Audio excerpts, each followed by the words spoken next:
All right. Happy Wednesday night. Hope you guys are doing well. As usual, back on the regular schedule after a few weeks of traveling. Monday, Wednesday this week, running it down for you guys on the Q&A. Going to get into, all of the wonderful things that are happening in macroeconomics and digital assets, where we're at. Interesting things going on in Congress today. Excited to see all of the support, all the different people that showed up for the roundtable. There's a lot of people that have been at odds in crypto over the past 12, 13 years, full time that it's all really existed. There's a lot of tribalism. There's a lot of people that are partial to one thing or another. I have my biases just like anybody else, but I would say it's really nice to see everybody kind of coming together and championing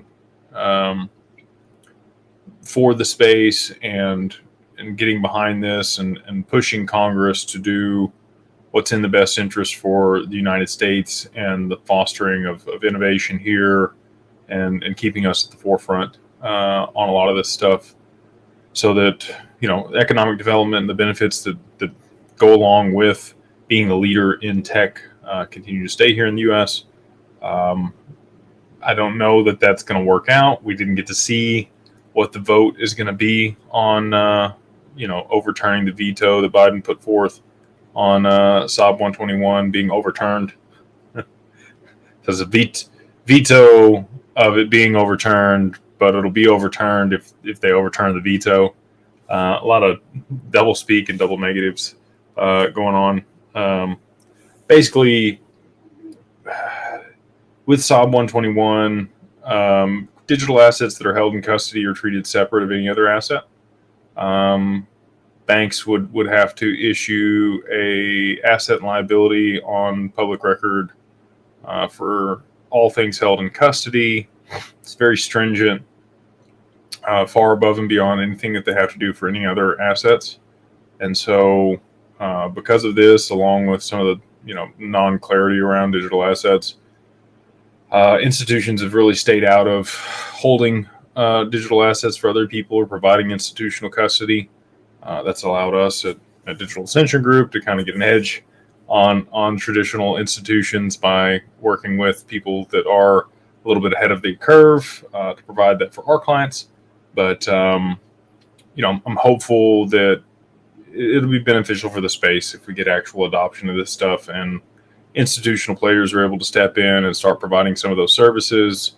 I think that you'll see a lot more buy-in and development and DeFi and innovation, and just it'll be beneficial overall if we did see that act repealed. So they've pushed that off until I think 10:30 Eastern tomorrow morning is when the votes start. I did watch Patrick McHenry talk and I don't want to say plead, but explain what the bill meant to the Democratic Party and a lot of the people that may have voted against it in the first time through. Even though it did pass the Senate and House, it was obviously ultimately vetoed by Biden, as he stated he would. Now they're voting to overturn the veto. They have to have 2/3 majority of the House and the Senate in order to be able to do that. In his talk today, he talked about Fit 21 and the bipartisan support that bill had received. He mentioned that there were about 50 Democrats that had not voted in favor of repealing SOB 121, but had voted in favor of Fit 21. And he just said, hey, look, if you're for crypto and you, voted for that, I don't see why you wouldn't vote for this too. So I think, I'm hopeful that tomorrow we do see bipartisan support. Crypto has obviously become a political issue. Trump is now speaking at a Bitcoin event. I believe it's July 25th, 26th, and 27th in Miami. I don't know if it's Bitcoin Miami or another event that he's speaking at, but for Trump to go to a crypto event and speak there, he's, if it wasn't already a mainstay in the political agenda and conversation about, vote for this person based on their position on a topic. Crypto is definitely one of those topics now, and I think will,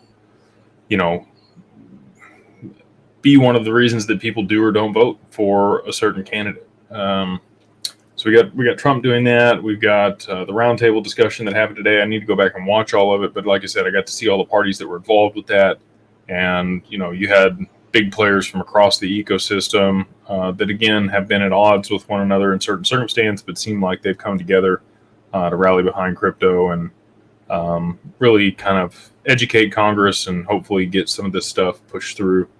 Stablecoin regulation was another topic of discussion on Capitol Hill today, and we did get, not a guarantee, but a nod and a wink that should go through this year at some point, which is huge for stablecoins here in the U.S. Private stablecoins, bridge currencies, if you know which ones I'm talking about, would also benefit from that bill if it were passed as it sits. Again, you can always have changes to bills. Different language added in. You could have, it packaged up with other bills and things and run through. Similar to how we had things happen during, COVID and that crisis.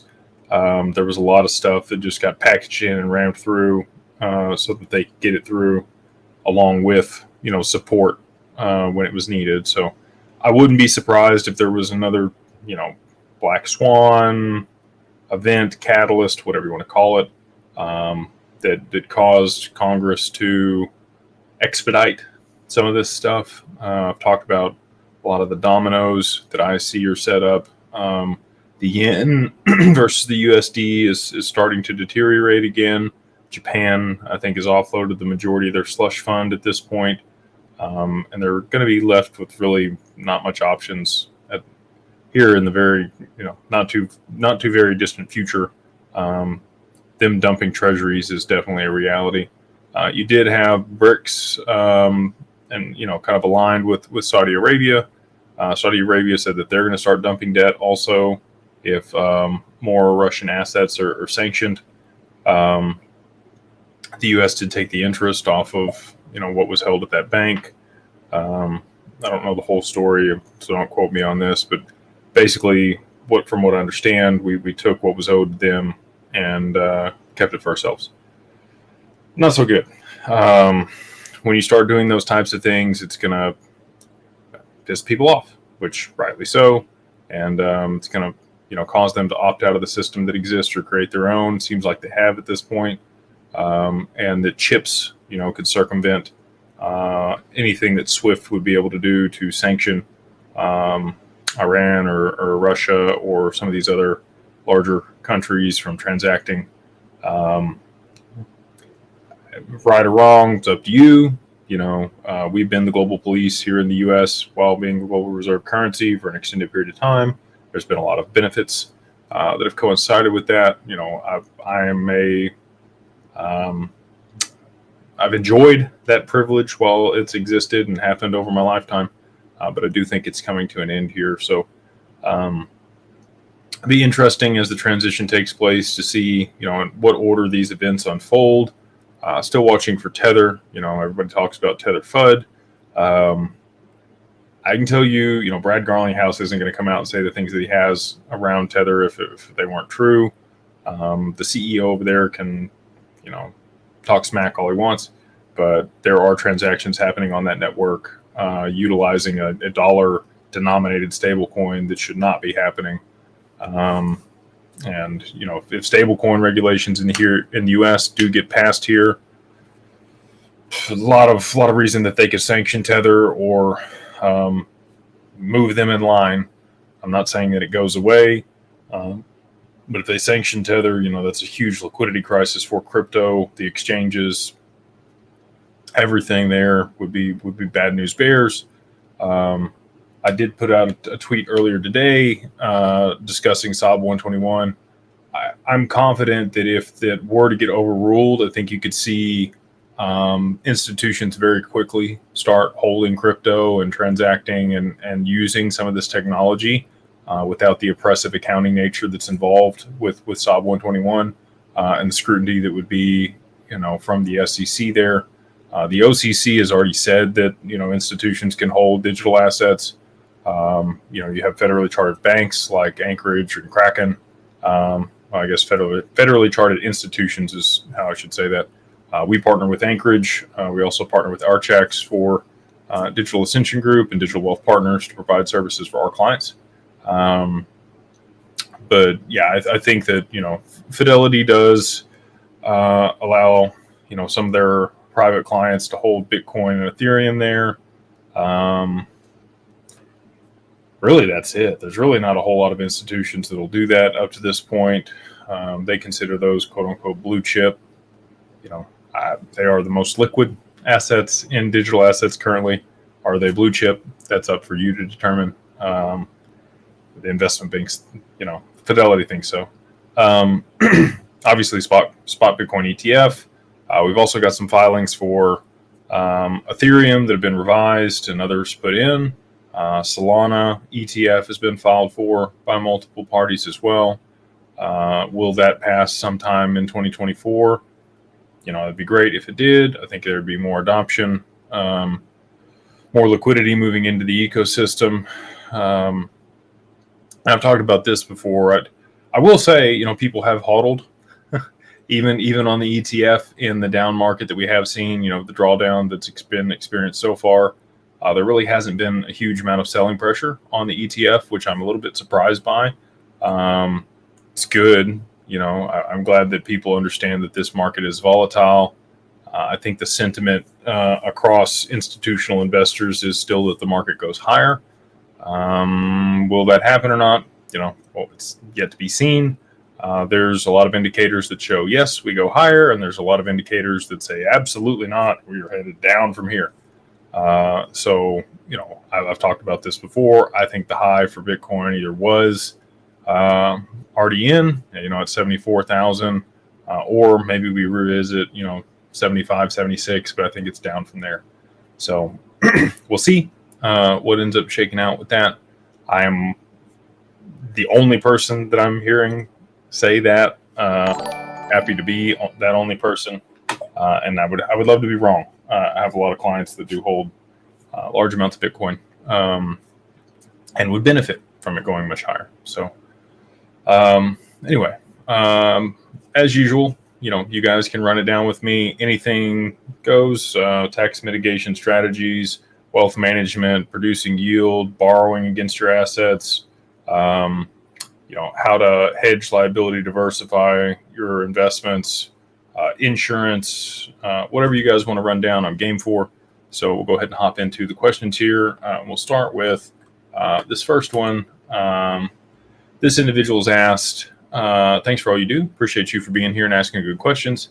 If you are unable to leave a high tax country, that's unfortunate, or set up some type of entity to be able to mitigate tax implications, you say it's best to borrow against your assets.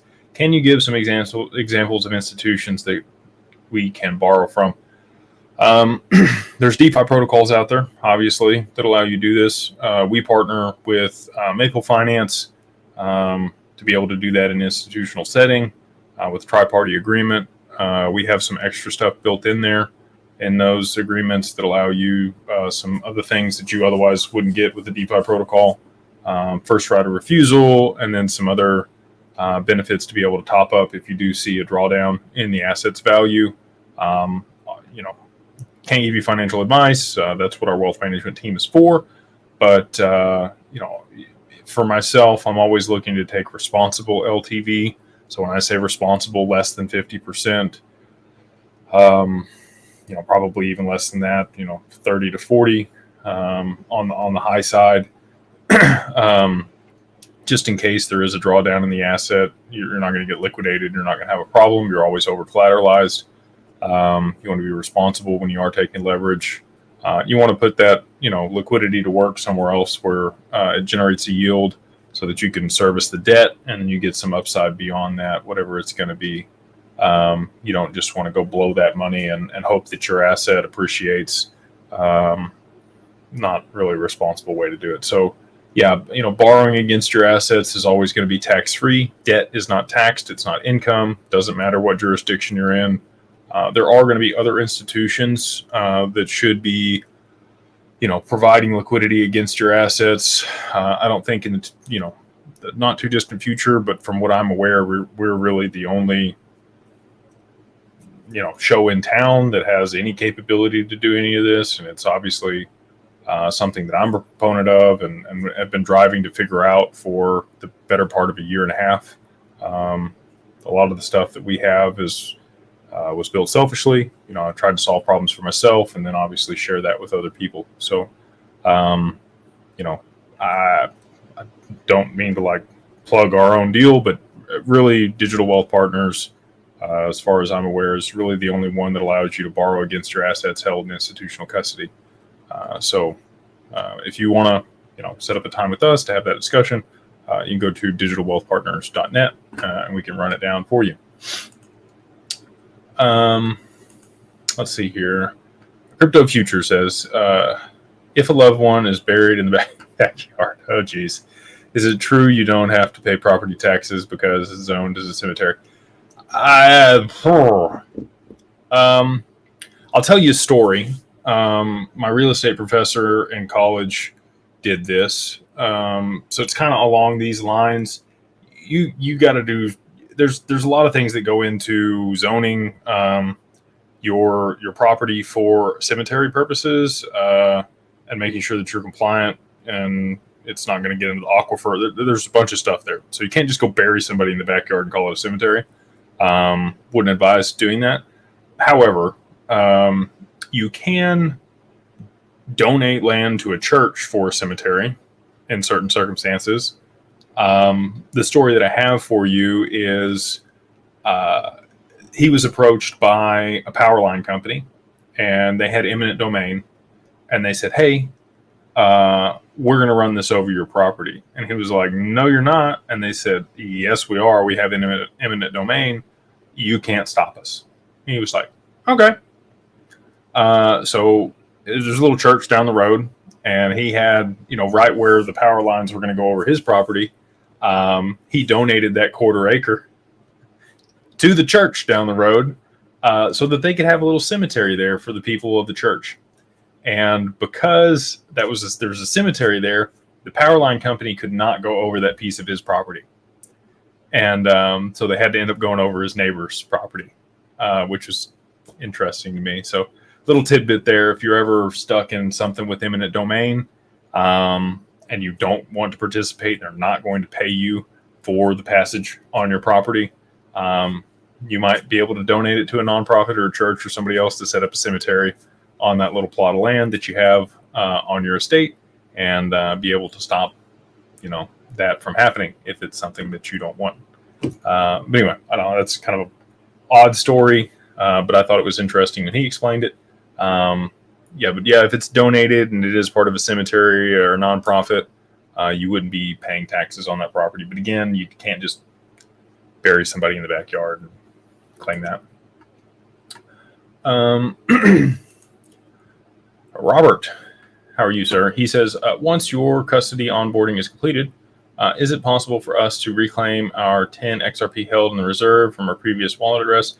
Thank you. Yeah, there is a way to be able to draw that out of there. I think you do have to burn some XRP in order to be able to claim that. I'd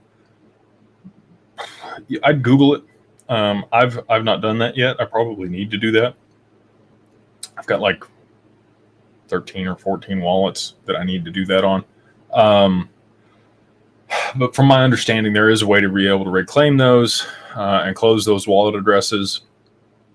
I would look at the XRP toolkit, xrptoolkit.com. And then I would also look on Reddit. I'm sure that there's a forum on Reddit where other people have done that and reclaimed that XRP. Right now, it's not overly valuable. However, as the asset appreciates, and especially if it does what we're hoping it does, that 10 XRP could be worth a pretty penny. So definitely something worth looking into. You might check out We'd Say Win or Vet on Twitter. Both of those guys, I think, have put out threads on exactly how to do that. But again, it's been a while since I've reviewed it. So those are two other places aside from Reddit that you might check. Blue Dog Traveler. Hey, Roland. He says, Jake, what or who do you credit for your independent, I believe this, take me or leave me attitude? Appreciate, stand up for what you believe in. I don't know. I have a lot of respect for certain individuals that take a side on things, whether you like them or not. People that are polarizing tend to do pretty well. And, you know, I have beliefs, I have biases, and I'm willing to put those on the line. If I'm wrong, that's okay. I'll say I was wrong. You know, and I respect other people that do it that way. Some of those people might include, but not be limited to, Grant Cardone. A lot of people don't like him. Very, you know, kind of take him as he is. Is he all the way ethical all the time? Probably not. But I have a lot of respect for him in business. Trump is another one of those people. Do you love him or hate him? He's very polarizing. He says what he thinks, right? Sometimes he's a little crass, and so is Grant. I try to be a little more empathetic and calculated with the way I speak than maybe either one of those individuals. And I probably lose brownie points with some people because of that, and that's okay too. But you know, I've worked in sales for a long time. People have always appreciated when you're candid and upfront and honest with them on that stuff. So I would just say life experiences, and then also trying to emulate people that I respect in business would be, you know, why I act the way that I do or present myself the way that I do. Good question, by the way. FR, how's it going? Can you walk out the math on your possible $1 million XRP price as well as a rough foreseeable time frame? I'm going to sound crazy, but I'll walk it out for you. Okay. And this is like 2030 or beyond. Like, you got to have a lot of stuff tokenized. Real estate's got to be on chain. High value items, derivatives, financial products, currencies, commodities, private equity, credit, private debt. Like, there's a lot of stuff that would have to be tokenized, including metaverse and other planets. Okay. So again, bear with me here. All right. Elon wants to get to Mars. Does Mars exist? Does space exist? I'm not going to get into all those things, but let's say it does, and they're successful with that. And you've got these other economies that exist between metaverses and other planets and jurisdictions that we're interacting with. If all that happens, which there's going to be something like that. Okay. I'm not saying that's exactly what it is, but there's going to be something like that where you have these multiple economies and there's interaction between them. So now you've got all of this value that's been tokenized and is brought on chain. And that'll be native in whatever those ecosystems are. These systems and rails and transfer of value, the internet of value, as it becomes, you know, the primary way that we transact anywhere we go and set up commerce with, it's going to be the way that we transact in that ecosystem, and it's established as well. So you're going to have, you know, if everything's tokenized, the amount of value that would then be on these networks would be astronomical, far beyond the concept that most people have today. And then you're also going to have things that you don't really think of having value today that'll have a value placed on them, like data. Okay, so I've talked about this a few times before, but I think that there's going to be a circumstance in which, you know, like Google and Amazon and Facebook, well, I guess it's Meta now, and some of these other large social media platforms, X potentially, uses the data that they hold as the backing for their stablecoin. If you could quantify the value of data and then use that as a backing, and you'd have to bring it on chain to do that. You'd have to tokenize that value somewhere to be back a stablecoin. And again, there'd have to be standards. I talked to a guy from the UK at NFT NYC that was working on some of this, which I thought was fantastic. But he's the only person I've really run into that's even trying to quantify the quality of data and then, translate that to some type of value being pegged against it. So all of that. So you've got all this data, you've got all these other items, you've got assets in the ground that haven't been mined yet, right? So these countries that want to back their currencies, if you were to topographically, map a country and then see, I don't know what technology it is, I'm probably talking about this wrong, but there's some type of, radar or something where you could see what was in the ground and then tokenize that and then back a currency with it because it's held in that jurisdiction.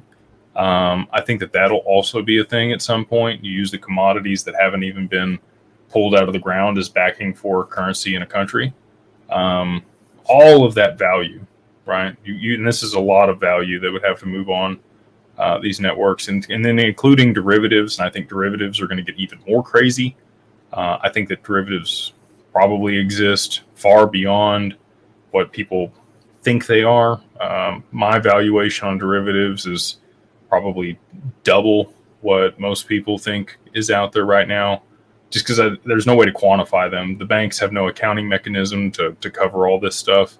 Some people speculate that the current derivatives market is somewhere between 800 trillion up to potentially 2 quadrillion in value. I think it's actually probably north of 2 quadrillion in value. And again, like Lehman and all of these other people that collapsed in 08, they didn't have a way to quantify their exposure or risk to derivatives because they just continually rehypothecate the same treasury over and over again as the collateral for this stuff. I think that there'll be rules around that. I think there'll be regulations around that. And I think there'll be an accounting mechanism that allows you to track all of that. But with that will actually become more adoption of derivatives.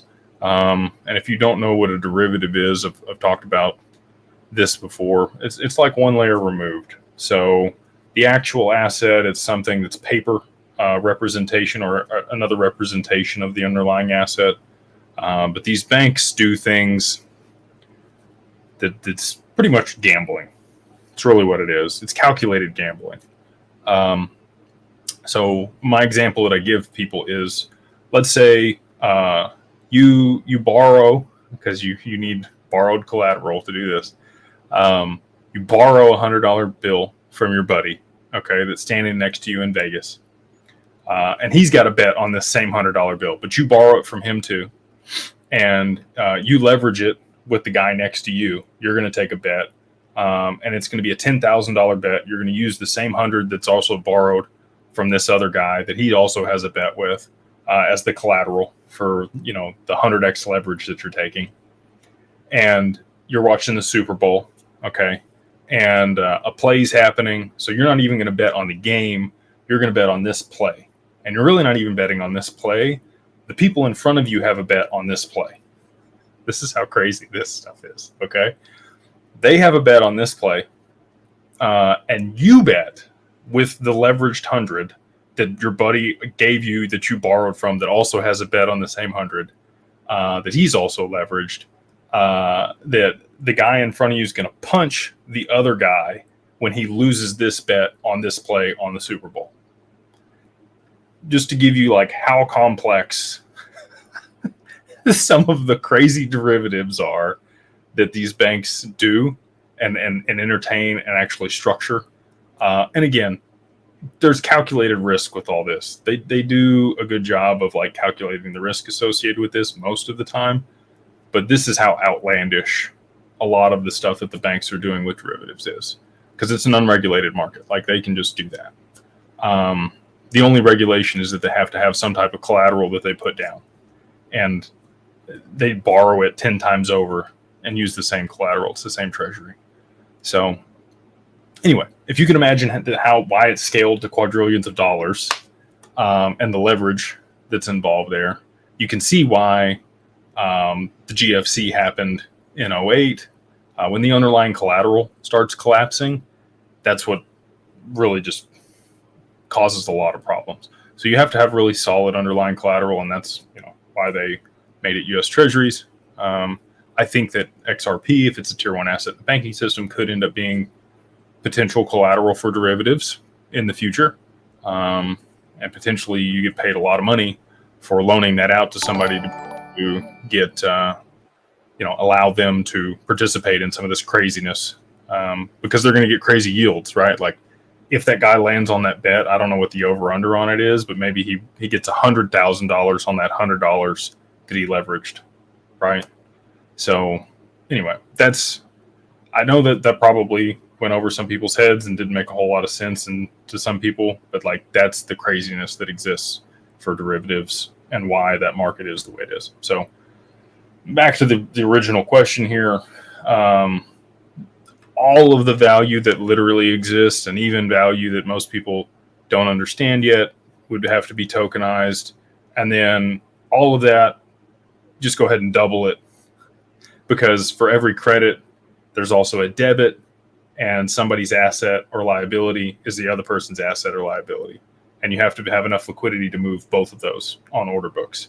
So that's how XRP becomes, millions of dollars. And if you had XRP locked up in liquidity pools and other people were hoarding it or locked it in escrow or were using it as collateral, then couldn't rehypothecate it, now you've got a very, very limited amount of XRP on the open market to actually be able to move all of that value. So supply and demand, higher price. Very long-winded, but hopefully, that gave you some clarity around how that could possibly happen. You look marvelous. Thanks. Appreciate that. I'll be excited when all this grows back. I feel like I look aggressive with the shaved head, but appreciate you and your kind words. Mr. Z, how are you, sir? He says, appreciate all you do and can continue to do. Thank you. Anyway, can you explain how XRP fits in with BRICS Plus and their supported use of the unit? So similar to Swift, they're going to need some type of network that is an intermediary. It's trusted. It's agnostic. Nobody can control or manipulate. That's a trusted medium of exchange between the currencies that exist in that ecosystem. And chips, would be the messaging standard that they would use to be able to participate in that ecosystem. And chips would have to use, again, some type of distributed ledger technology in order to be able to settle those transactions between intermediaries, especially if they were exchanging, tokenized goods or stable coins or currencies between one another. And XRP seems to be the prime choice for that. Ripple and R3 both have a lot of partnerships and discussions with a lot of those international bodies. And so I'm pretty confident that that's the most likely means of settlement in that ecosystem. Could it be XLM? Possibly. I don't think so, though. All the applications that we've seen for Hyperledger have been merchant or consumer facing, whereas XRP tends to be high value payments for enterprise solutions and payments. So just, a lot of speculation. There's a lot of research that's been done on that topic, but if the US wanted to participate and still keep Swift, and some people could use that, and chips, you also need the same settlement mechanism between both systems. And again, my bias, and take it with a grain of salt, but I think it's XRP.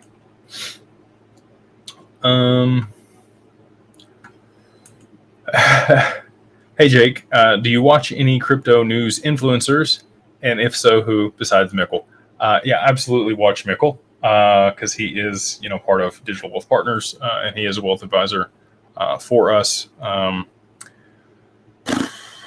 watch BCB on a pretty regular basis.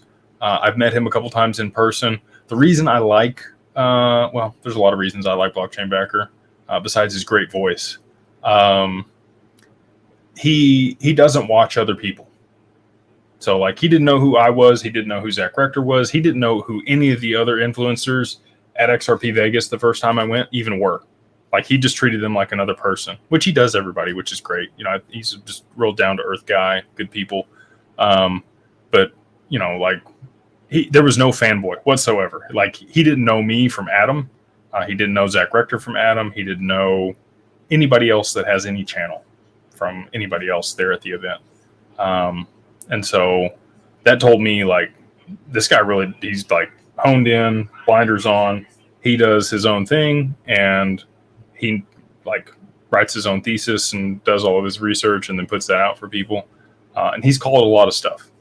He's been on top of it almost every time, to be honest with you. And he sometimes he's really hesitant to take a side, but he'll present both cases, up or down or sideways.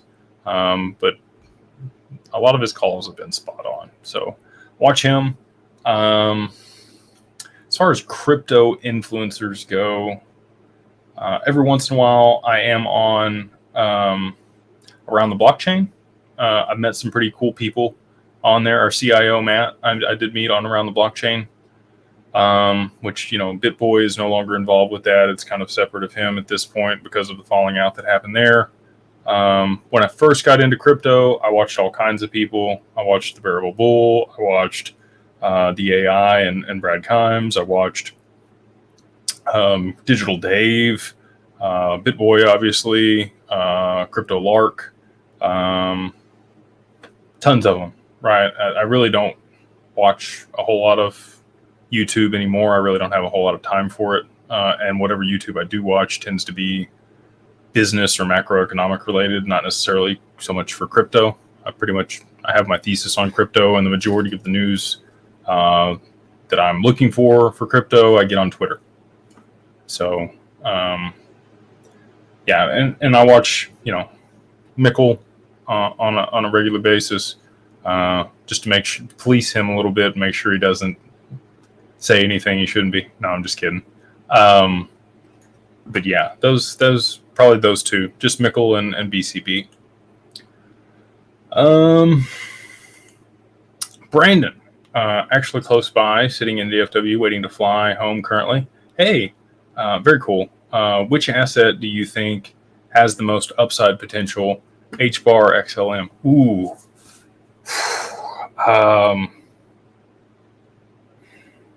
I've said this before. HBAR is my number 2. If you pin me down and you tell me to pick between the two, I would say HBAR over XLM. But I'd also ask you in what time frame, because I think in the short term, just because stable coins are going to be I say that. I don't know that peer-to-peer stable coins are going to be the thing just directly early on. I think an HBAR, could have some potential there as well for value transfer in those ecosystems and dApps. I could be wrong, but I'm going to say HBAR. That would, if you, like I said, pin me down and I had to pick between the two, I'm going HBAR.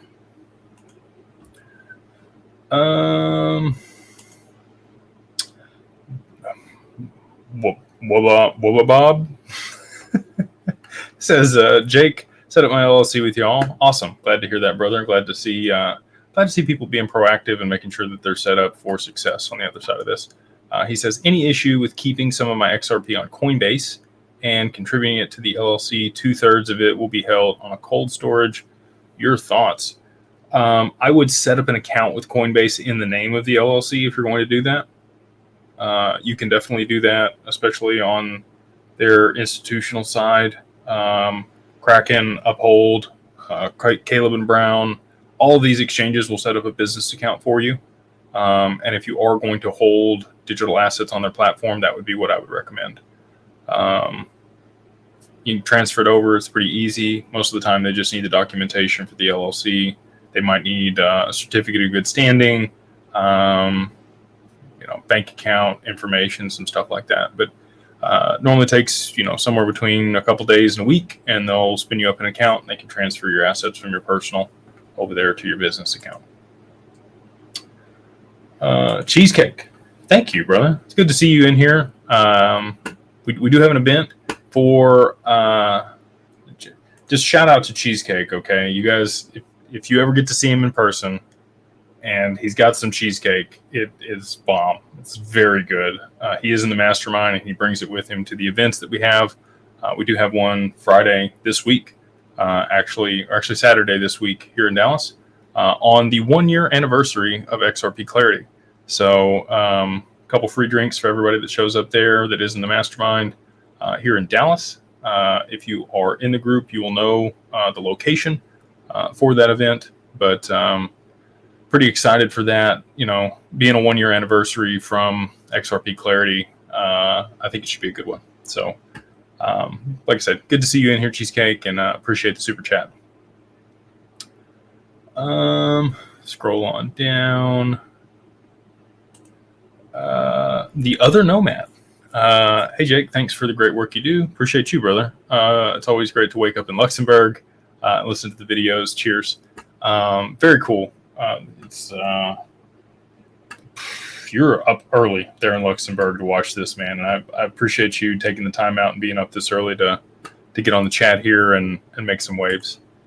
Luxembourg's a great jurisdiction if you're looking for tax benefits and security and all the other things. Just saying. Ms. Sanchez, she says, "Hey Jake, what's the news on Psalm 121? I thought they were going to vote on overturning it today." They had some other debate that they had to do on a different bill that's been proposed in Congress, and for that reason, it's actually been pushed. It should be, I think they came out and said 10 o'clock or 10:30 tomorrow Eastern Standard Time is when the vote will take place. So should be a big Thursday. Ripple is a fan of Thursdays. I don't know if you've noticed or not, but the majority of the case rulings and other good events for Ripple have happened on Thursdays. So, fingers crossed. We see something good tomorrow on a Thursday. Why would they push it? I don't know, but I'm hoping that it's a good Thursday tomorrow.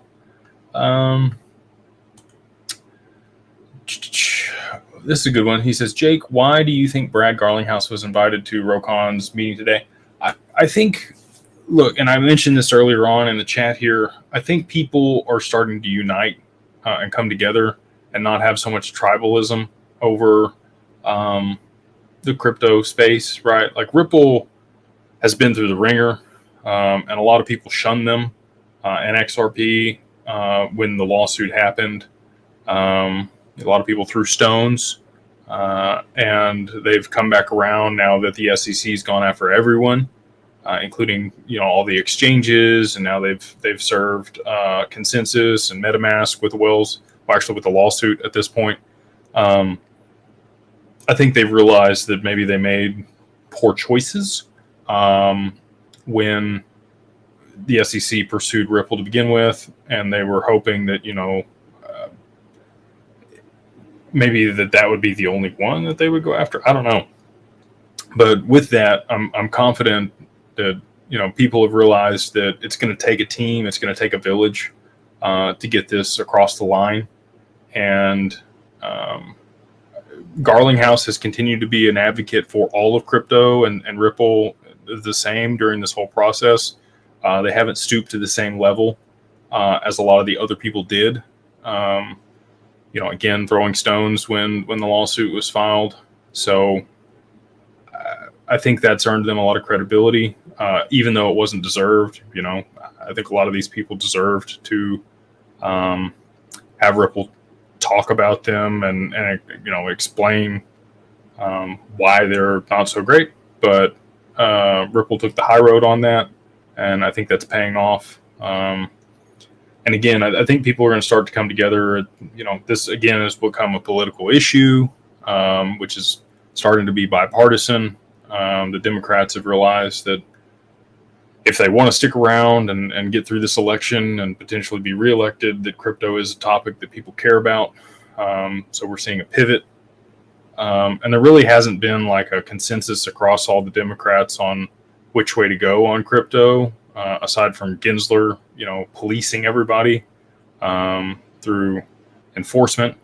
And I think they're trying to rein that in. They've seen enough tomfoolery and problems with that agency in these lawsuits that they've been filing against these projects. So I think just, it's a culmination of a lot of things, but I think everybody's starting to come together to be able to get this across the line, and that's why he was invited. Donnell Dixon, there was a bunch of people that, Ripple's kind of been the odd man out, so I understand why you're asking the question, but yeah, I think they know they need Ripple. Oh, Jesus. Some good stuff in the chat here, if you're reading it.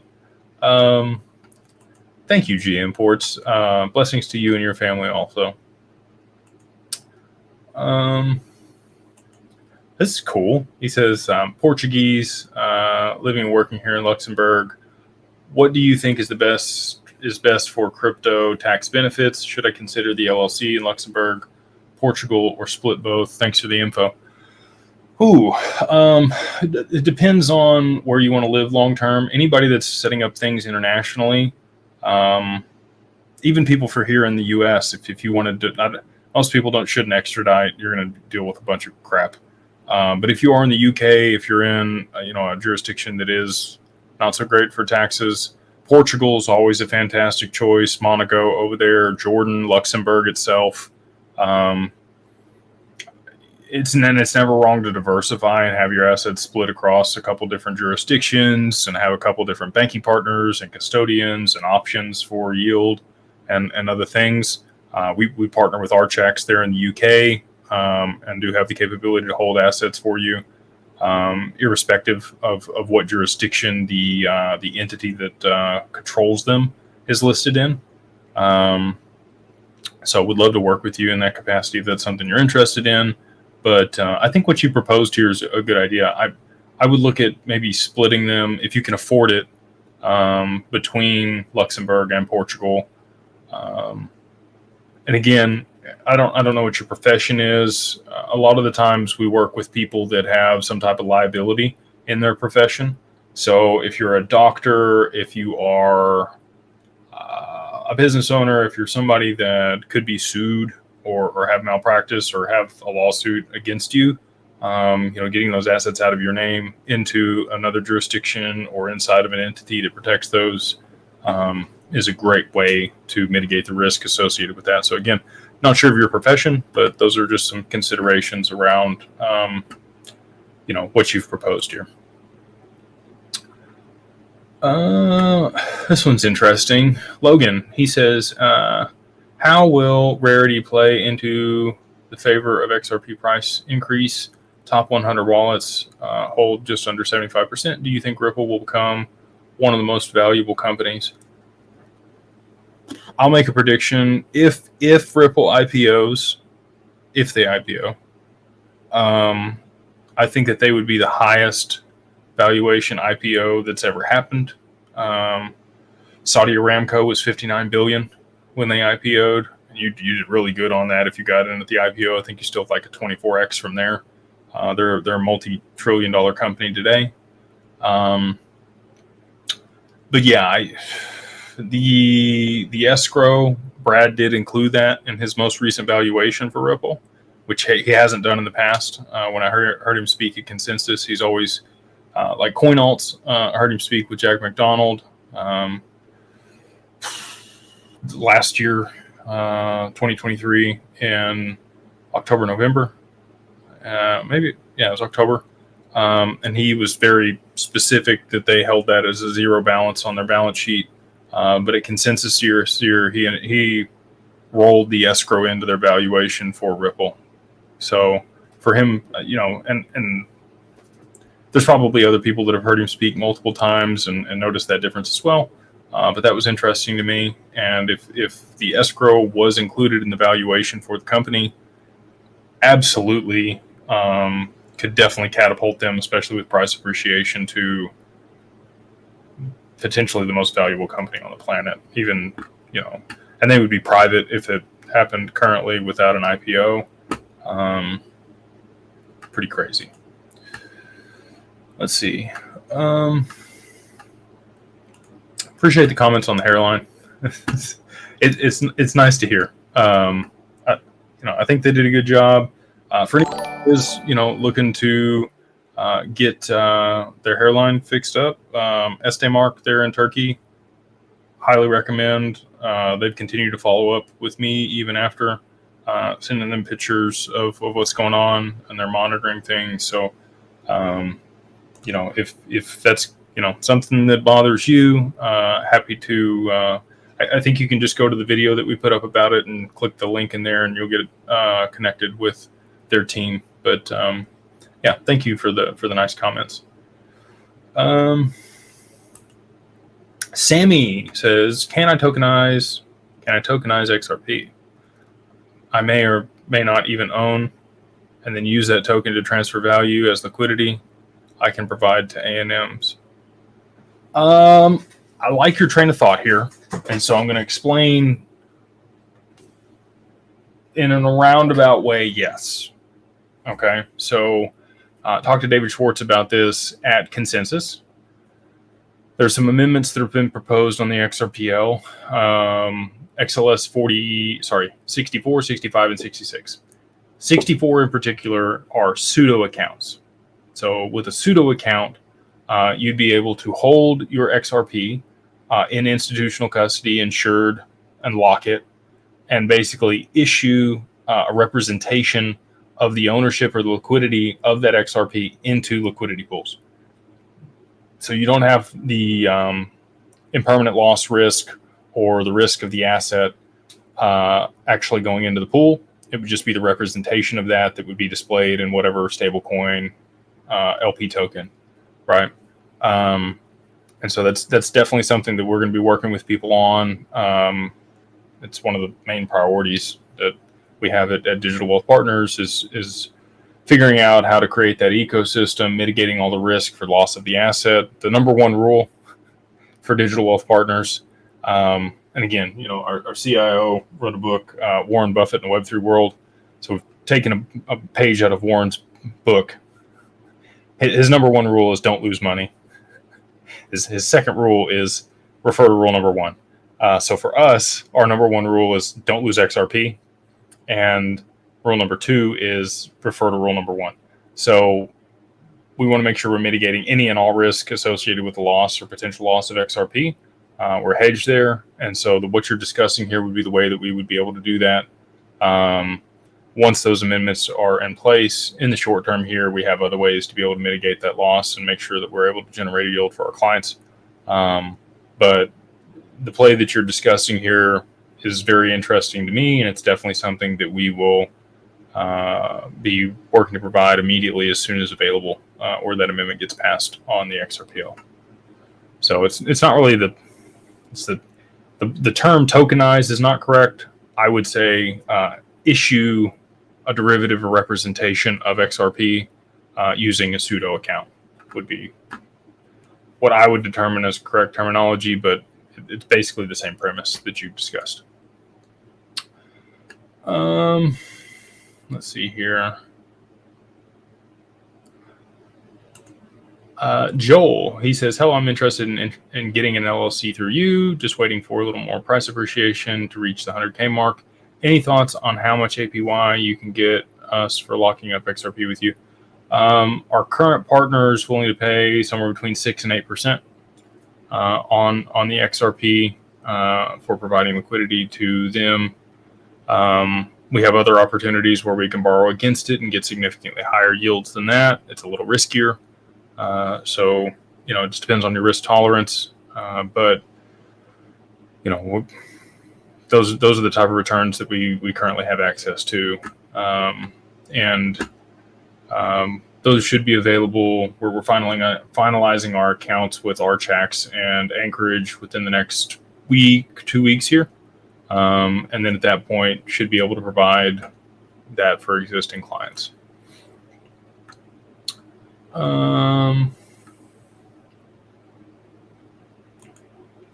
Ooh, Rob Strong. This is interesting. He says, are the SEC rumors using agents to connect with celebrities to rug pull masses via meme coins?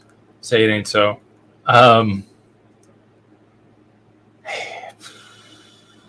Is the SEC doing that and connecting with celebrities to like make those connections with people? Possible. You know, there's always plants. There's always people that are on the inside and reporting and doing things when there's illicit activity. So wouldn't surprise me at all if that was the case. I don't think that world, you know, exists a whole lot longer. These meme coins and a lot of the speculative pump and dump junk, I don't have a better word for it than that exists in this ecosystem. I would like to see it go. I would like to see a lot of the institutional players step in here and more credibility be lent to the space and less of this, you know, lower class, not so good look that's associated with it kind of just go away. So, but yeah, to your point here, I think that that's definitely a possibility, and probably the authorities are definitely taking notes on a lot of this stuff. Worst thing for XRP is the fake XRP scams on YouTube. Been screaming at people and making it look like it's XRP. Yeah, well, Ripple even put out a deal about the scams not too long ago. YouTube's not ever going to do anything about it. If you do see anything, if anybody ever tells you to send them some XRP or give them your keys and they're going to give you more than what you sent them, do not do it. Please don't. I've seen so many people lose lots of money, and the crazy part is they'll like egg you on. So you send them 1,000, they send you the 2,000 back, and then they're like, "Hey, if you send us 5, we'll send you 10." This is an exact experience that I had with an individual, okay, that called me after there was a problem. They were using a protocol on Coinbase that said that it was illicit scam, and they were like, "Hey, this is sketchy. You know, just be aware if you're doing it, there could be problems." And they were like, "It'll be fine." You know, and so the first transaction, again, they sent $1,000. I think they got like 3-4 grand back. The second one, they sent them like 10 or 15,000, and they got like 30 grand back. And then on the last one, it asked them for $60,000, and they were going to send them 200 grand back, and they rugged them. They just took the 60 grand and walked. People get greedy. Pigs get slaughtered. So I just wouldn't even entertain any of that. If it looks like a scam, smells like a scam, it's a scam. Just don't touch it. Anything that's too good to be true, walk away. Thank you for this. He says, pair character bowing down, saying thanks. Thank you. If that's a super chat, I can't tell. It's not colored, but if it is a super chat, thank you. Wow, I'm already at the bottom of the chat here. Let's see. This is interesting. Seeing those XLM offline, apparently CBDC credit card solutions, saw something on X. If it's not coming from a highly credible source on stuff and we see mass adoption, I'm staying away from anything that's issued on these networks that says it's a CBDC or a stablecoin or pays yield, or like people are in on Velo, people are in on Stronghold. I'm very risk adverse though, so just to be transparent with you guys, like, I go to the casino, I take $100 with me. If I lose the $100, I'm out. If I make 200, I'm done. Like, I stop. That's my risk tolerance on gambling. I don't gamble.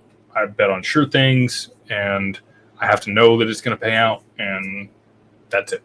So, if you're seeing stuff on XLM, especially if it's on like Lobster Wallet, I would stay far away. I think people are going to get rugged hard on Lobster Wallet. All this stuff that is telling you that these are these new undervalued Google stock that's, you know, tokenized on X. Walk away. Try to get your money out. I would not mess with it. I had a client lose $30 million on Lobster Wallet. So just telling you, it's not good news. I would get away from it. And again, anything that seems too good to be true probably is. New 1% says, "Hi Jake, regarding setting up an LLC in Wyoming, do you know if there is an age minimum for LLC beneficiaries, say like 5 years old, for example?" No, there's no limit on age. There's some considerations around that though, right? So if you're going to leave assets to somebody that is underage, they're going to need a guardian or a trustee or somebody that can manage that capital on their behalf until they're of age to be able to receive it and are an adult in the jurisdiction in which that entity is filed. So, if the individual's 5, you pass away tomorrow, they're a beneficiary, you need to designate somebody that would step into the role and manage that capital on their behalf until they were of age to be able to make competent and good decisions, right? With a trust, you can do all those things. With an LLC, it becomes a little bit harder. So, here's another piece of this. If you're holding it in qualified custody with us, we make sure all that stuff in place. So we would designate a management trustee or somebody that would step in, and you designate that with us, somebody that's competent and capable to be able to manage assets for minors that are the beneficiaries on the account until they're able and capable to do that for themselves. So the beneficiaries are not necessarily the manager or the trustee that would step in to manage the assets. So again, if things are in institutional custody and qualified custody, it's a little bit different. You have those advantages. If it's on a cold wallet, just held in an LLC, I would denote somebody as a signatory or give them a small piece of equity on the cap table after you've transferred the assets in there. When you transfer the assets into an LLC, you don't have a step up in basis, you don't have a change in time frame held, but you are, if you're going to file it as an S corp, or if it's a partnership of any kind, you're going to lock in the basis. So just be aware of that if you're going to take gains later on. And there's a difference between transfer and lock in that language. I was discussing this with my estate planner the other day. So some of the stuff that he sets up inside of the trust, if we set up an LLC inside of a trust, it'll be a disregarded entity. And so that way, if the individual associated with the trust were to pass away, you get a step up in basis after death to whoever gets the asset. So they're not saddled with the previous basis. So as an example, let's say, you moved the XRP or whatever asset it was into the LLC. If you're locking the basis, if it acts as an S corp, which is ideally what you do to mitigate taxes because it's a pass through.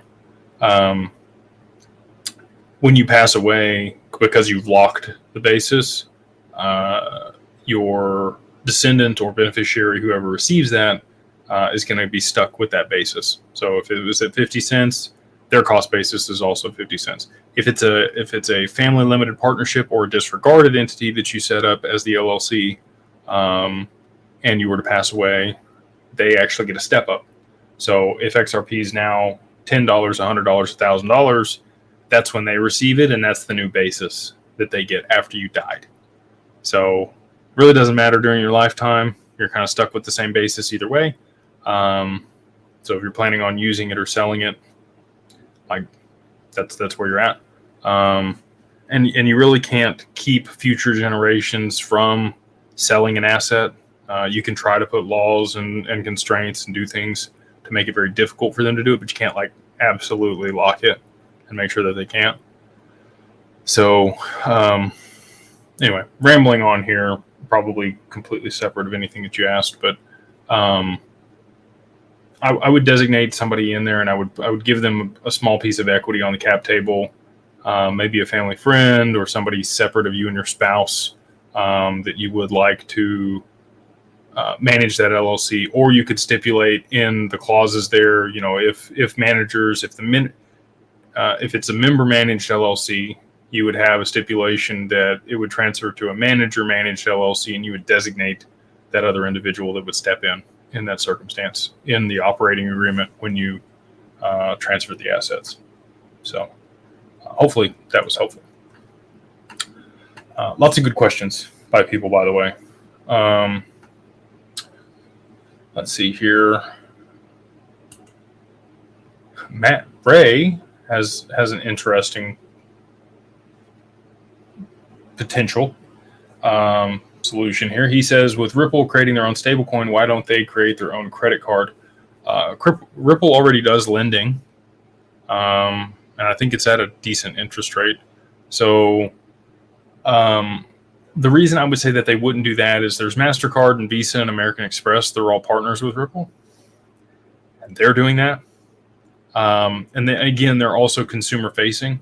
Real USD is not going to be, I don't think it's going to be a consumer facing product. I think it's going to be institutional facing. I think it's going to be enterprise facing. I don't know that the average person will ever transact in real USD. I could be wrong about that. They've purchased standard custody and they're using it as their treasury for real USD in their XRP. So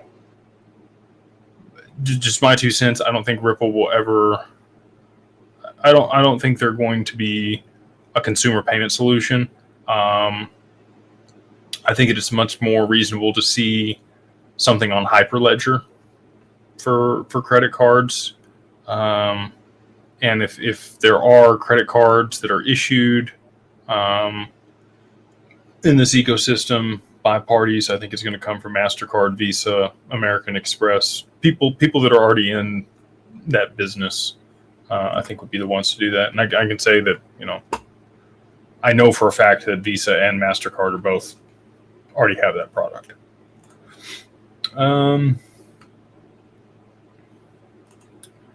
Joseph has asked a good question. He says, hey, Jake, you mentioned HBAR is your number 2 favorite behind XRP. Where does XDC land?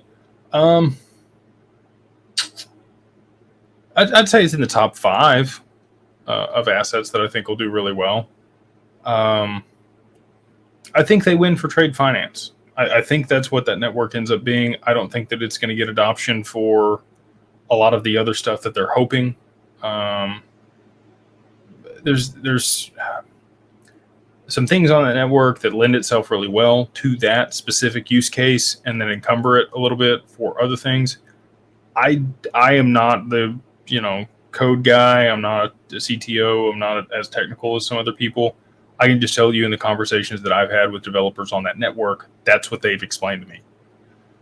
So, all that being said, that's a huge market. Could XDC get to $1 to $3 with that liquidity in that ecosystem and credit against bills of lading and collectibles? Absolutely. There's a ton of logistics globally, and people need liquidity and be able to borrow against those receivables. I think that XDC could definitely get to $1 to $3 just on the actual utility of that use case in particular. So, from today's price at 3 cents, that's 100x potentially to $3. I think that that's great return for some people. And then again, we're working on solutions to be able to provide ways that people that don't have 10 million XDC can spin up, or participate in a master node or a standby node on the network to be able to earn a yield with their XDC. So, I would say top 5, top 10 projects. It's definitely something I watch on a regular basis and talk about, have relationships with that ecosystem.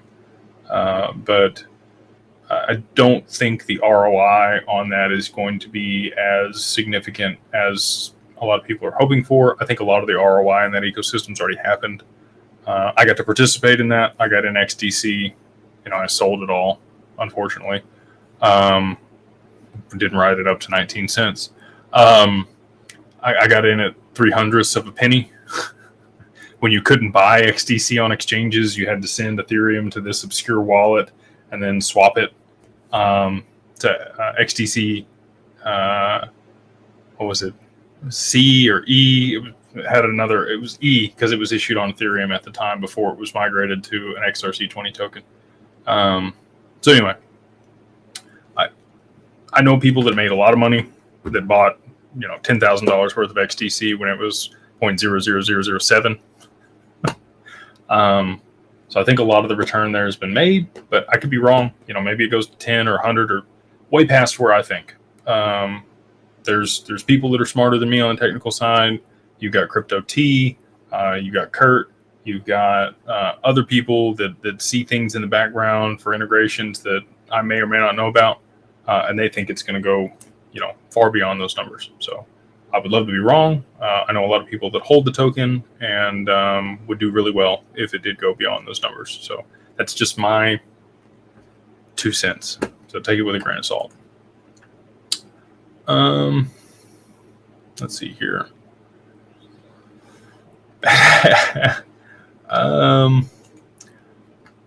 Jordan says, who would some of XRP's competitors be in this tokenized future? Is it the partnerships that make XRP king, or is it the tech, or a combination of both? There's a lot of other technology out here that could potentially be a competitor to XRP. I would say that XRP's the tenure that it has and the amount of testing that it already has in place just supersedes everything else. It was literally the second project that was ever issued. Okay, so you had Bitcoin and then Ethereum, or then XRP. XRP was even before Ethereum. Okay, and it was XNS back then, and then it became Ripples, and now it's XRP. But it's just been around longer. It's been trial tested. The network's never failed. It's never had downtime. It's never, there's never been a double spend. There's never been any problems on the network. The consensus mechanism on it, is different than the majority of the other early on projects. There's no incentive to participate on the network. The best incentive is no incentive. You participate on the network and validate transactions to trust and verify on the network because you're participating in it. Whereas a lot of these other ecosystems obviously incentivize you in some capacity to validate the transactions through proof of stake or proof of work or some other proof of whatever to earn a yield, whereas XRP doesn't. The other things that I think differentiate this, aside from the institutional adoption and the partnerships and the trial, and the testing and all that, the origin account's black hold. So nobody can ever issue or mint more of it. Nobody can manipulate it. Nobody can freeze it. That's a big deal for a global adoption of an asset. There's even some discussion right now about the clawback and being able to participate in the AMMs if you have a clawback feature on the assets that are participating in those ecosystems. So anyway, it's a culmination of the things you've mentioned here, and then I would say a laundry list of other things that make it what I believe is going to be, global bridge currency. And you can ask Google what the global bridge currency is, and it'll tell you. Let's see here. Hey, very nice. Thank you for the super chat. Appreciate the way you present yourself. I can't stand clickbait or narcissist people like Variable Bull and Crypto Hulk. Not nudging you to comment on them. Just glad you're a high integrity guy. Thank you for that. Everybody has their shtick. I don't hate on anybody else. Everybody's got their hustle, right? And everybody has their own personality. Like the gentleman mentioned earlier, I present myself in a certain way. It's because I like to be treated in that way. Other people have these personas that they have online. I'm kind of like BCB, and that's probably another reason I resonate with him. I'm the same guy You meet me on the street, you're talking to me here. I'm not a different person. I don't have an alter ego or something that I present myself as online that's different from my everyday personality. And hopefully that resonates with people. Some people it doesn't. Other people want the loud and flashy and fear mongering and some of that stuff. I just kind of call it like I see it and give you the reasoning behind it. Try to explain things in a reasonable way. So appreciate again the super chat and the kudos. Thank you for hanging out here and taking the time to watch. This is a good one. Setting up an LLC with y'all. Do I need to add any language to name my spouse as a beneficiary if I pass away? So you can.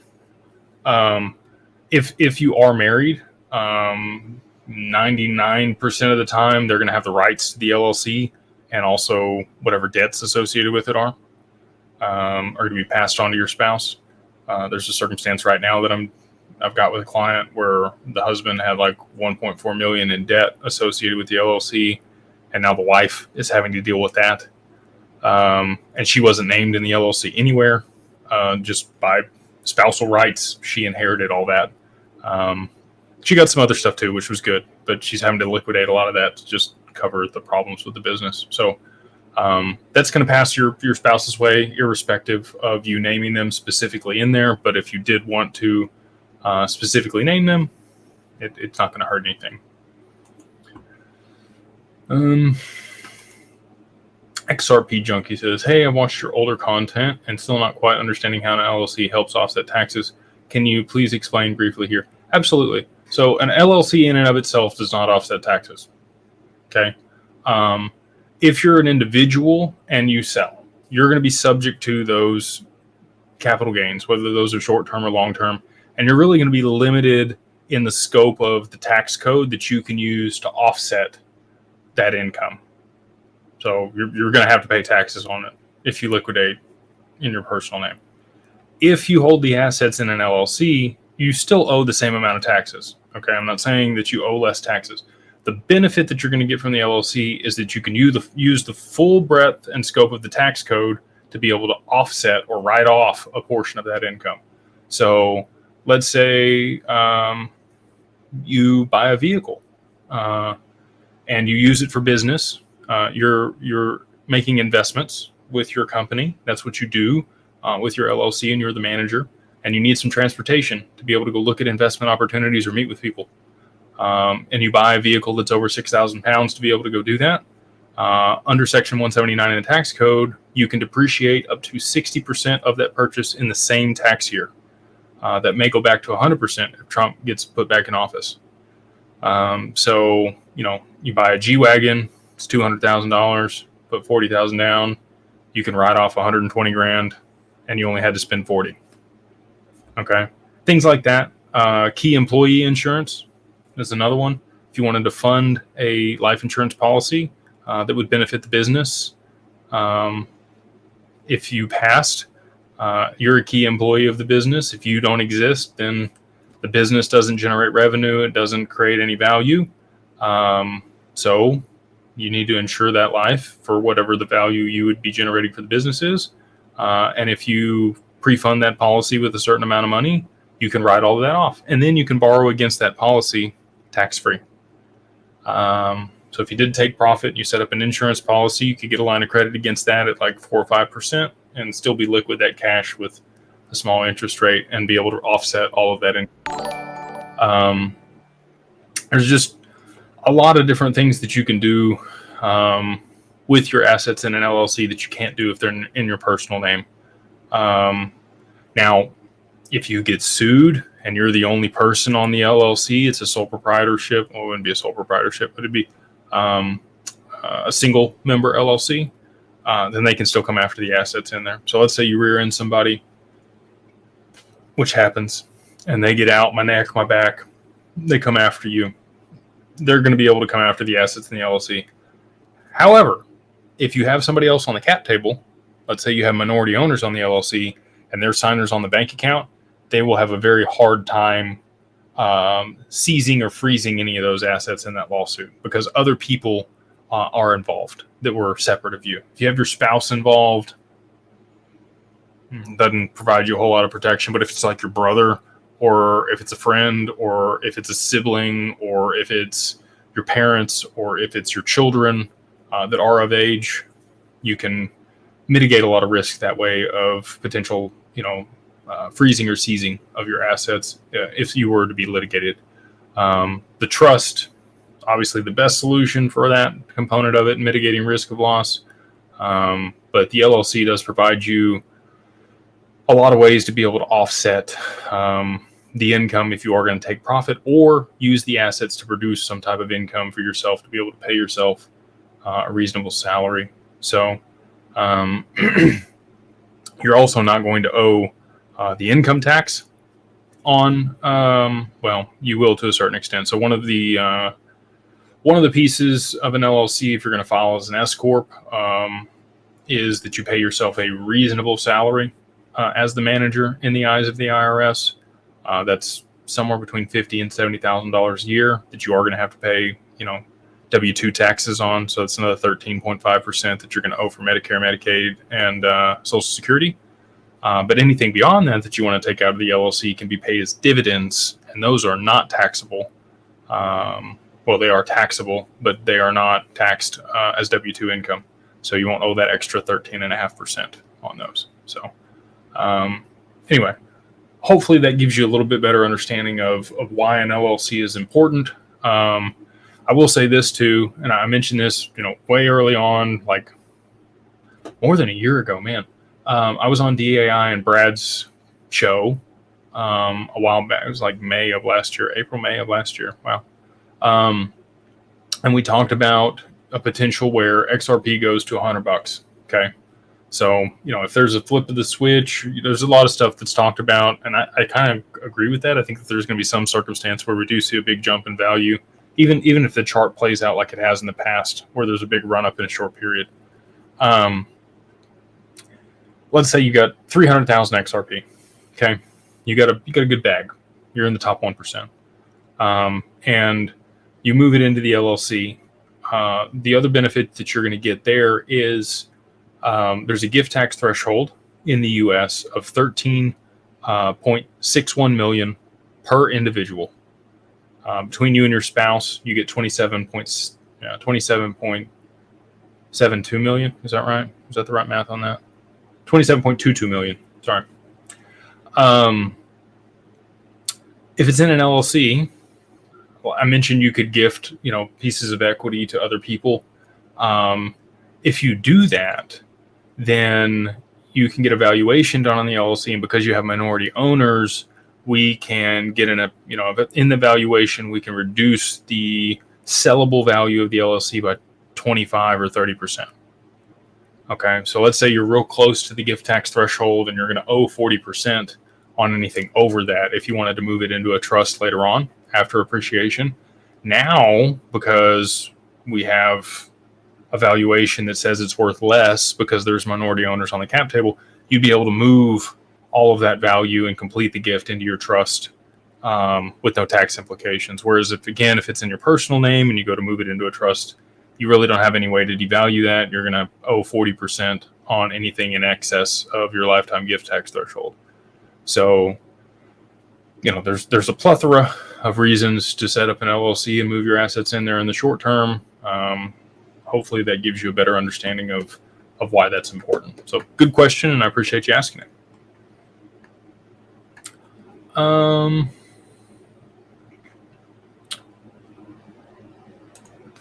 This is interesting. Kevin's asked, do you think XRP's flip of the switch increase will result in mass hysteria throughout society, possibly violence? I don't think it'll be throughout society.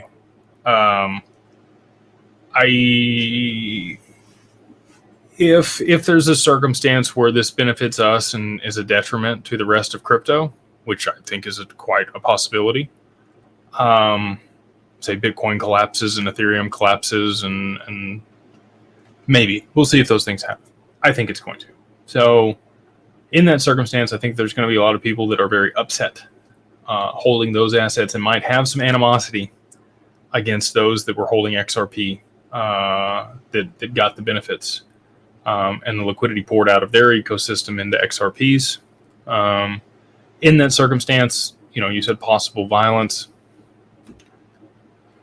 If you were worth, let's say you're a Bitcoin billionaire right now. And I don't know that Bitcoin goes to zero. Maybe it will. I think it's more likely it just gets revalued at the current price of gold. And you were to lose 80% of the value of your asset. What would that be? Maybe like more than that. It'd be like 90% of the value of your asset. You're gonna be upset. You're gonna be real upset.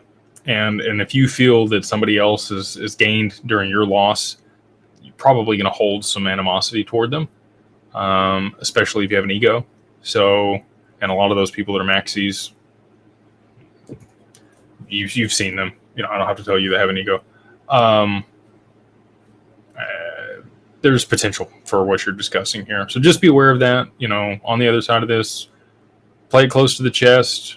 I'm obviously public facing. I've told a lot of people about XRP. I'm going to have people that know me that come knocking. But hopefully you've kept your stuff private, at least to some extent. And if you do want to disappear, we do have partners and solutions for that too. Private security, all the other stuff that you would expect for high profile, high net worth, ultra high net worth individuals, we do have access to. So can definitely help with that stuff if it's of interest.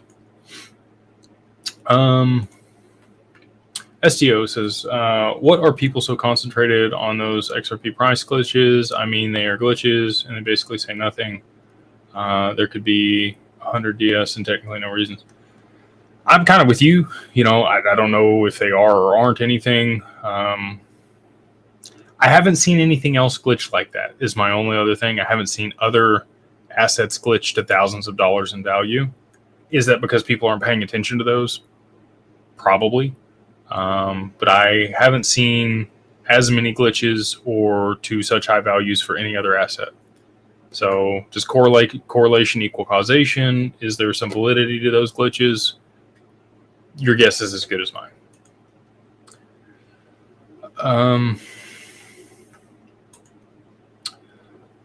This same gentleman that asked the original question, he said, thanks for all you do. If you, actually, this is the same question. I must be back at the top here. So we'll go on down to the bottom. I have been on for about an hour and a half here, so probably we'll wrap it up soon. But if you do have any questions, put them in the chat, and we'll try to get to them here before we wrap things up. Mighty Tone says, are there situations where trust alone is sufficient without LLCs, holding companies, etc.? Do you want to manage your assets? Do you want to have some say-so in the management of your assets? Do you want to be compensated from the assets? If so, and a trust alone is not going to provide those benefits. I say that it can. You won't be able to complete the gift if you do that. You will still get the probate benefits. You will still get the creditor benefits, but the tax benefits you wouldn't get. So we can again work with you on all that. Sometimes it's best not to complete the gift and just have a pour-in will. And at that point, gift it. So you get to step up in basis and other things. So everybody's situation is different. I will say that for 95% of people, the ideal pattern for this is you set up an LLC. Once you have that, assets appreciate, you'll set up a trust that owns the equity in the LLC. And then you will set up a private trust company or a C Corp.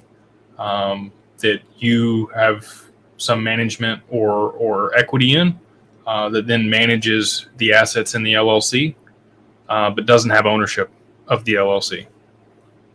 So then the profits from the LLC can be, you take whatever your management fee is up to the management company, and that can be paid out to you in some capacity, either into a living trust that's associated on the cap table there or into your personal name. And again, you're going to want to have, it could be a bifurcated LLC where the administrative components of that are passed on to a firm like us to be able to help you. So, to have the most tax benefits with the least amount of risk exposure for loss, that tends to be, I don't want to say the standard for how we see things, because there's definitely other ways to do it than what I've just laid out there. But that's kind of the path that we've seen for most clients. So there's going to, just to give you an idea here, most centimillionaires and billionaires have at least 7 trusts and multiple entities. If you've seen one family office, you've seen one family office. They're all very bespoke and not, there really hasn't been anybody that's created a scalable solution that's productized, setting stuff up. That is something that we're working on. We want to be able to spin things up in an organized manner and also have reductions in costs to be able to pass to our clients. And so if we have systems and procedures and kind of structured products that we know, we can gain efficiencies on, that's what we're looking to do, to be able to pass those advantages to our clients. So to say, a trust would be sufficient, it could be if you're later in life and you don't plan on doing much with the assets, if you don't plan on setting up other businesses or acquiring other properties or diversifying in any capacity, just letting your assets sit there and appreciate and produce value in some way. But again, you're going to be hard pressed to be able to pay yourself if you don't have some of those other things in place. So, and again, if just the trust itself is going to be taxed at a higher federal tax rate than an LLC or an individual. So it's always good to at least have one LLC involved, again, to be able to have the full breadth of the tax code, to offset the tax implications from the trust, and also pay the taxes on the income that's produced in the trust. So anyway, I know that was probably a way more complicated answer than what you wanted, but hopefully it gives you a little bit better understanding of why you might want some other entities associated with your estate aside from just a trust alone. Here we go. The real LJE says, hi Jake, quick questions. If you have your assets in a self-managed super fund here in Australia, do you qualify for institutional custody with your firm? I'd have to, if it's a self-managed super fund, I think so. Yeah, we should be able to work with you in that capacity. Our checks can definitely support Australians because they're also under the Commonwealth. So would love to have a conversation with you about that. If you want to email us, you can just shoot us an email at info@digitalfamilyoffice.io, and I will get back to you, or somebody from my team will get back to you, and we can set up a time for a conversation. XRP Junkie, very welcome. Thank you. Like I said, good question. There's a lot of people that have these same questions, right? And so that's why I get on here and do this. Happy to provide, explanations on why we recommend some of the things that we recommend. Because again, a lot of this stuff just isn't obvious.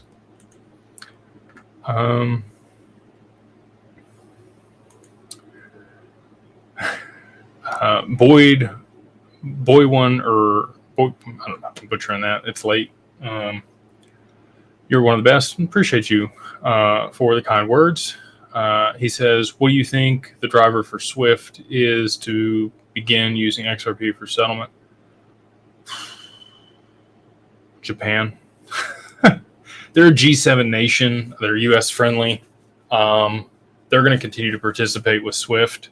And if they were to move away from the US dollar and start using something else for settlement to be able to interact with the rest of the world, I think that that's the driver for Swift to start using XRP, is going to be that jurisdiction separating themselves from the US and wanting to use something aside from the US dollar for international commerce.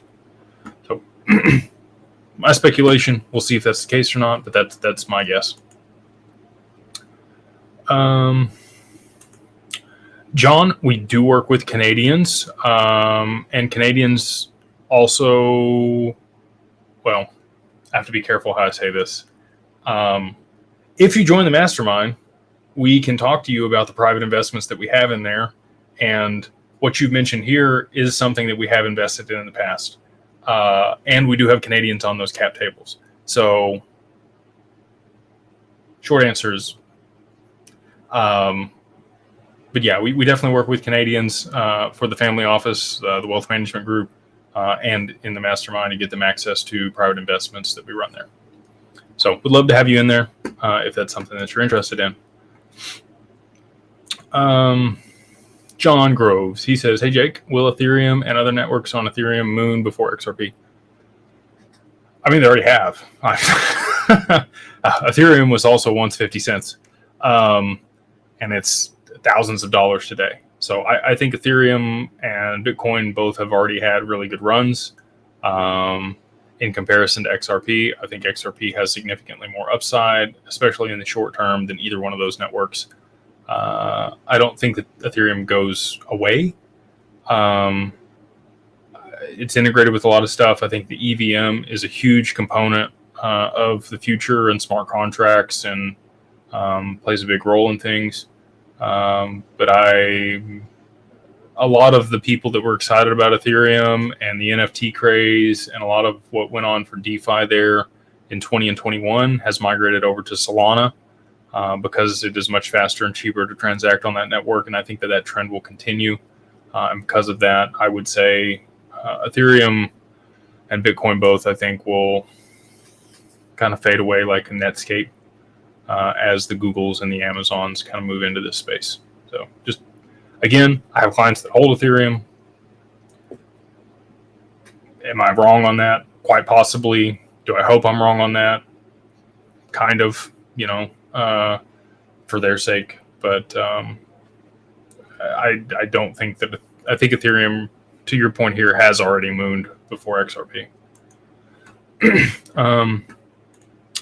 And the last one I'm going to wrap it up with here, Jason's also asked, is SOB 121 good or bad? So again, this is like, it's a weird way that they've worded this and how it is. So Biden vetoed the repeal of SOB 121. So he basically kept SOB 121 instated. So SOB 121 requires very stringent accounting for holding digital assets in institutional custody. That's what's kept Fidelity, Goldman, a lot of these other players out of the space for what we do. So good for us, bad for them, bad for the industry. If it gets repealed, if the veto gets overturned and SOB 121 gets repealed tomorrow, I think that it will be a huge catalyst for institutions, financial institutions and enterprises holding and using digital assets. And I think it, could really kick things off in a meaningful way. So, but if it is not overturned tomorrow, I think that it's a continued stain or obstacle for institutions and enterprises to participate in crypto. So, hopefully, they overturn the veto and we're off to the moon. So. With that, I'm going to go ahead and wrap it up. As always, appreciate you guys for joining in on a Q&A here on Monday and Wednesday nights. We'll continue to do these at 9 p.m. Central Standard Time for about an hour and a half, 2 hours. Run it down, ask all your burning questions. If you do like this format and things like this, we would love to have you in the mastermind. We do this on Saturdays and Mondays in that ecosystem. And then we also have side chats and other things that go on there. So if you are looking to get into private investments or, learn a little bit more on this stuff, as well as, get into some stuff that I don't talk about here in the public forum, we would love to have you in that group. And then again, if you are interested in the estate planning or the wealth management, please reach out to digitalfamilyoffice.io or digitalwealthpartners.net, and either one of those will get you in touch with our team. So again, hope you guys have a wonderful evening. We will see y'all on the next one.